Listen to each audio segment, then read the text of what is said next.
여러분 안녕하세요. 최정수 박사입니다. 오늘은 국제사회 반부패 시스템과 추이 한번 같이 공부해 보도록 하겠습니다. 순서는 일단 청정국가, 깨끗한 나라들이 어떤 나라가 있는가, 그 나라들은 어떤 특성을 갖고 있는가, 그걸 한번 보겠습니다. 그리고 국제사회의 흐름은 어떤가, 국제사회 여러 가지 국제기관들이 있잖아요.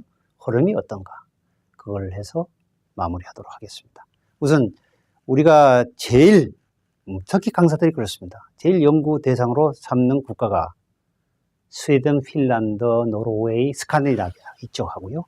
그 다음에 싱가포르, 이런 동양에서 제일 깨끗하죠. 이런 나라들입니다. 그래서 오늘은 두 가지, 스칸디나비아의 핀란드하고 스웨덴, 그 다음에 싱가포르를 잠깐 돌아보면 여러분들 많은 것을 한번 느낄 수 있을 겁니다. 우선은 핀란드, 대단한 나라입니다. 우리나라는 말이죠. 1년에 최근 몇 년간 그렇습니다. 1년에 행동강령 위반자가 한 2,000명이 넘어요. 어떤 데는 2,000명, 거의 3,000명이 육박해요. 공직자들이. 그리고 여러분들 아시다시피 YS 정권 때 얼마나 서슬이 펄했습니까? 93년도 98년 사이에 부정부패로 옷을 벗은 사람들이 1년에 300명이에요. 평균적으로 5년 동안에 해임과 파면된 사람이 300명이라니까요. 근데 핀란드 같은 데는 1년에 5명, 10명이 안 된답니다. 기가 막힌 나라. 물론 나라로 봐서는 규모가 우리보다 적습니다만은, 적다고 해서 없나요? 할 거 다 하죠. 10평에 사는 사람이나 40평에 사는 사람이나 할 건 다 해요. 똑같아요. 청소하는 건 면적만 다르지. 핀란드가 그렇게 깨끗합니다. 이 핀란드라는 나라는 말이죠. 노점상이 카드 받는 거 아세요? 현금 계산서, 세금 계산서 발행합니다. 간이세금 계산서 발행합니다. 우리로 말하면 발행합니다. 또 핀란드라는 나라는 말이죠. 세금이 하여튼 어떻게 쓰인가를 분명하게 보여줘요. 그래서 이 부정부패는 국민들이 어릴 때부터, 학생 때부터 배웁니다. 어릴 때부터 부정부패는 도둑질이다. 그냥 부정부패가 아니고 도둑질이다. 누구 걸 도둑질해요? 내 거를. 나라의 재산을 도둑질하는 거는 내가 세금 내서 나라의 재산을 만들어 놨는데 그걸 도둑질하니까 내 주머니 도둑질하는 거 똑같다. 이렇게 인식이 되어 있습니다. 그러니 어떻게? 아주 공익제보가 심합니다. 옆집에 말이죠. 아니 늘 중고차 타고 다니는 사람이 벤츠 말이죠. 2억짜리를 타고 다닌다. 이상한데? 저 사람이 공직자라는데? 그럼 뭐요? 신고합니다. 좀 조사 한번 해보라고. 부정부패 하는 것 같다고. 그럼 조사를 해보니까 아니 나이 40이 됐다고. 제가 만드는 얘기예요. 그냥 들은 얘기를 그냥 40 그런 건 다 제가 만드는 얘기입니다. 40 됐다고 아버지가 돈이 많아서 차 한 대 사준 겁니다. 중고차 타고 다니는 거 맨날 고장난다고 그래갖고 사준 겁니다. 그럼 제가 안 되잖아요. 그런데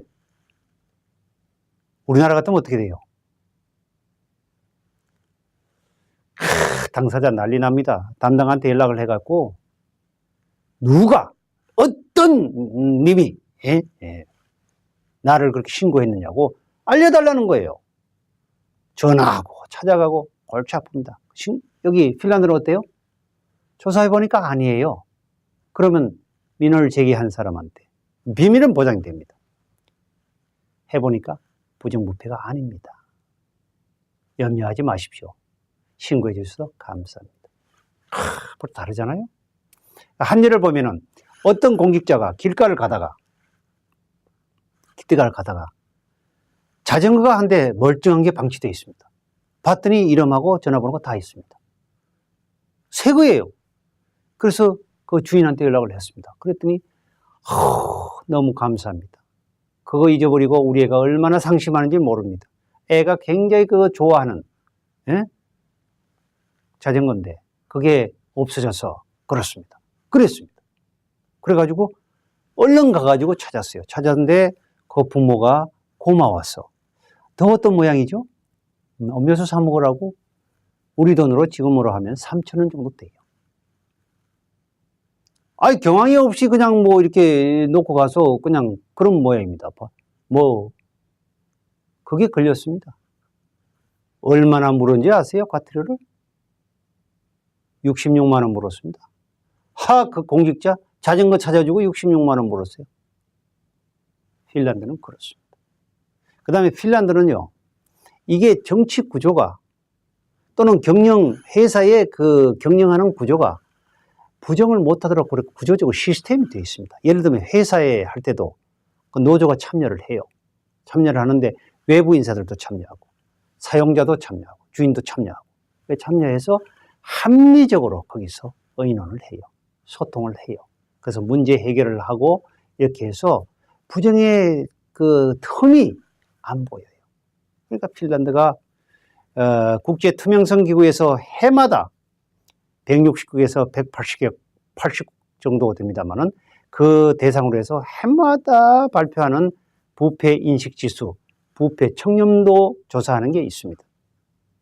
핀란드가 제 기억으로는 탑 10을 벗어난 적도 없고 거의가 5위 아니에요. 2015년도에 발표된 거에도 덴마크가 1위고 핀란드가 2위입니다. 이게 2위라는 것은 90점 이상을 맞는 사람들, 100점 만점에서 청렴도가 90점 이상이에요. 우리나라 몇 점입니까? 56점이에요. 보통은 청렴도가 70점 이상 되면 괜찮다 이렇게 평가를 합니다. 괜찮다 평가하는 것은 우리가 평가하는 게 아니고 국제사회에서 평가를 그렇게 합니다. 그 괜찮다, 청렴하다 하면 신뢰도가 높아가는 겁니다. 신뢰도가 높아가면 국가 신용도가 올라가는 거예요. 신용도 올라가면 뭡니까?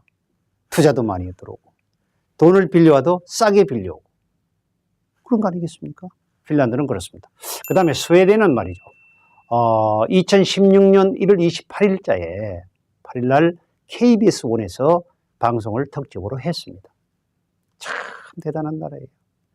국회의원만 한번 볼까요? 스웨덴의 국회의원은요,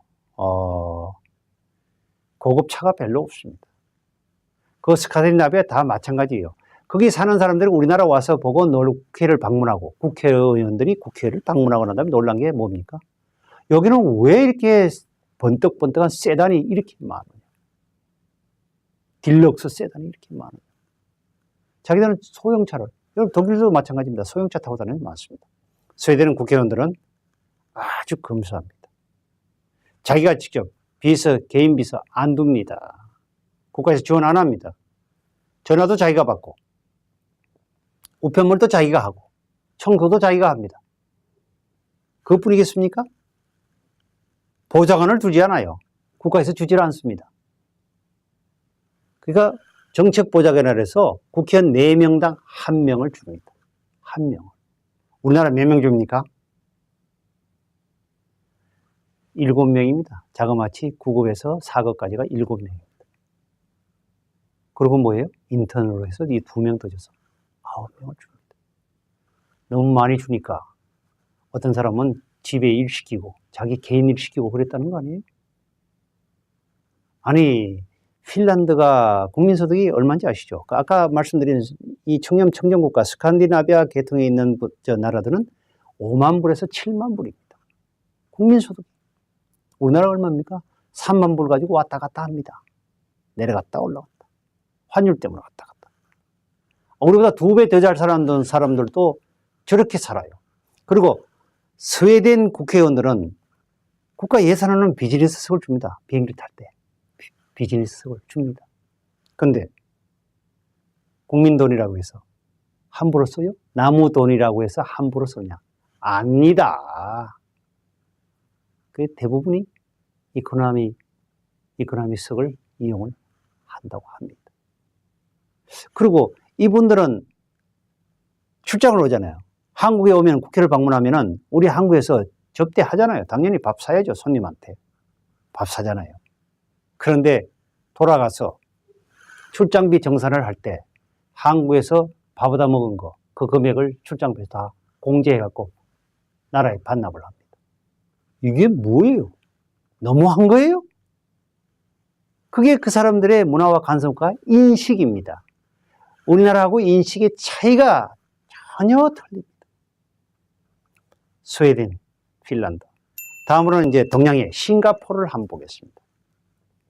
싱가포르는 우리나라가 부패 시스템을 만들면서 가장 벤치마킹을 많이 한 나라예요. 이 나라는 CPIB라고 그래서 부패 수사국이라고 그럽니다. 여기에 걸리면 그냥 가는 거예요. 이 나라의 특징을 한번 볼까요? 이 CPIB는 영장 없이 48시간 동안 체포, 구금, 수사, 조사를 할 수 있습니다. 권한을 가지고 있습니다. 공직자한테는 아주 저승사자예요. 그리고 그 싱가포르는 정말 꼭 돈을 먹어야만 처벌하는 거 아닙니다. 우리 이제 전에 시간에 청탁금지법, 거기서도 우리가 했죠. 꼭 무슨 돈을 주고 받아야만 되는 게 아니다. 청탁을 해도 이제는 처벌받는다. 싱가포르는 진작에 하고 있었습니다. 심지어 돈을 받아서 돌려줬다. 뇌물미수죄입니다. 처벌받습니다. 돈을 받아서 돌려줬는데 적게 돌려주지 않으면 출장 갔다 오면 늦게 돌려줄 수 있잖아요. 그러면 의도가 뭐냐? 조사를 해서 뇌물미수죄. 그 다음에 옆에 동료가 누가 부패하는 걸 봤다. 모를 수가 없다. 나중에 그 부패한 친구가 처벌을 받을 때, 수사를 할 때, 누구도 알 수밖에 없다는 것이 나오면은 알면서 왜 신고 안 했냐? 불고지죄 처벌받습니다. 여기서 부정부패로 처벌받는다는 것은 옷을 벗는다는 얘기와 같습니다. 싱가포르에 또 특징이 하나 있는데요. 선물은 못 받게 되어 있습니다. 근데 선물을 받으면 무조건 못 받게 되는 게 받을 수는 있습니다. 일정 범위 내에서. 받으면 그 받은 것을 무조건 재무부에다 신고를 해야 됩니다. 그 소유권은 일단 재무부로 가는 거예요. 선물 받으면 다 국가 거예요. 그런데 자기가 보니까 국가 필요 없죠. 창고만 비좁아지고 자리만 차지하니까 너 이거 가져갈 생각 없느냐? 나 그거 필요한데 나 별건 아니지만 내한테 필요한 거니까 나 주시오. 그러면 금액을 계산해서 돈을 받고 내줍니다. 기가 막히지 않아요? 그 다음에 싱가포르가 또 특징이 있는 거는 여러분 교사 선생님이시죠. 우리나라는 담임 선생님 만나면 그냥 담임 선생님한테 전화 직접 하잖아요. 그래서 약속 시간에 가면 되잖아요. 싱가포르는 아닙니다. 서무과나 행정실에다 전화를 합니다. 그 시스템이 있습니다. 그래서 제가 몇 학년 몇 반, 우리 애는 이름이 누군데 학부모입니다. 담임 선생님과 면담을 요청을 합니다. 이렇게 하면은 기록을 해서 알겠습니다. 일정이 잡히면 연락을 드리겠습니다.